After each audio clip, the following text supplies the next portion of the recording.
C Sadanandan എംപിയുടെ കാൽവെട്ടിയ കേസിൽ സുപ്രീംകോടതി appeal തള്ളിയതിന് പിന്നാലെ CPM പ്രവർത്തകരായ 8 പ്രതികൾ ജയിലിലേക്ക്. തലശ്ശേരി കോടതിയിൽ ഹാജരായ പ്രതികളെ ഉച്ചയ്ക്ക് ശേഷം കണ്ണൂർ സെൻട്രൽ ജയിലിലേക്ക് മാറ്റും. 94 ജനുവരി 25-നായിരുന്നു സി സദാനന്ദൻ 2 കാലും പ്രതികൾ വെട്ടിമാറ്റിയത്. അഭിജിത്ത് മുഴക്കുന്ന വിവരങ്ങളുമായി. അഭിജിത്ത്, ഇപ്പോൾ 8 പ്രതികളെ ഇപ്പോൾ ജയിലിലേക്ക് കൊണ്ടുപോകുന്നു. നേരത്തെ സുപ്രീം കോടതി ഇവരുടെ അപ്പീൽ തള്ളുകയായിരുന്നു. എന്താണ് വിശദാംശങ്ങൾ?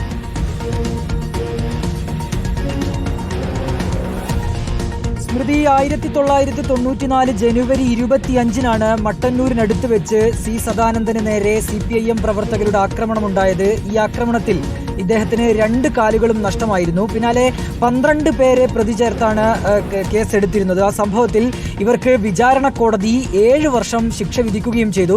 ഈ പ്രതികൾ മേൽക്കോടതിയെ സമീപിച്ചിരുന്നു. അതിന്റെ അടിസ്ഥാനത്തിൽ 4 പ്രതികളെ വെറുതെ വിട്ടിരുന്നു. 8 പ്രതികൾക്ക് നേരെ 8 പ്രതികളെയാണ് ശിക്ഷിച്ചത്. അതിൽ 7 വർഷം തടവ് എന്നുള്ളത് 7 വർഷം കഠിന തടവായി മാറ്റുകയാണ് ഹൈക്കോടതിയിൽ സംഭവിച്ചത്. 25,000 രൂപ പിഴ ശിക്ഷയുണ്ടായിരുന്നത് 50,000 രൂപയായും ഉയർത്തി.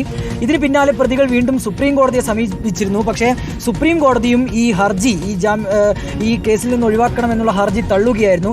ഇതിന് പിന്നാലെയാണ് ഇപ്പോൾ ഈ 8 പ്രതികളും തലശ്ശേരി സെഷൻസ് കോടതിയിലെത്തി കീഴടങ്ങിയിട്ടുള്ളത്.